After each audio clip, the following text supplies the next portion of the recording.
కర్తకు నమస్కారములు. గురూజీ, మా కుమారుడు విద్యాబుద్ధులు నేర్పించాను. ఇప్పుడు అమెరికాలో ఉద్యోగం చేస్తున్నాడు. నన్ను కడవరకు చూస్తాడా? అందరికీ అదే ప్రశ్న. చూడు నాయనా, అన్నీ బాగానే ఉన్నాయి. కొంచెమైనా నీ ఆధారమునకు ఆర్థిక వనరులు ఉంచుకున్నావా? ఉంచుకుంటే పర్వాలేదు. కానీ నీకోసం అవసాన దశలో ఎవరు చూస్తారనుకుంటున్నావు? వాళ్ళు అక్కడ అందమైన అమ్మాయిని పెళ్లి చేసుకుంటాడు, అక్కడే స్థిరపడిపోతాడు. కానీ ఇక్కడ అతను వచ్చి నీకు చూస్తాడన్నది చాలా తక్కువే. చాలామంది అలాగా అనుకుని వృద్ధాశ్రమంలో గడుపుతున్నారు మిత్రులారా.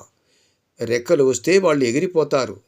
ఈ విషయం నీకు తెలుసు. అందుకోసం ఎవరో వస్తారని, ఏదో చేస్తారని ఎదురు చూసి మోసపోకుమా అన్నట్టు మీరు మోసపోవద్దు మిత్రులారా. కాబట్టి మీ ఆరోగ్యం మీ చేతుల్లో ఉండాలి.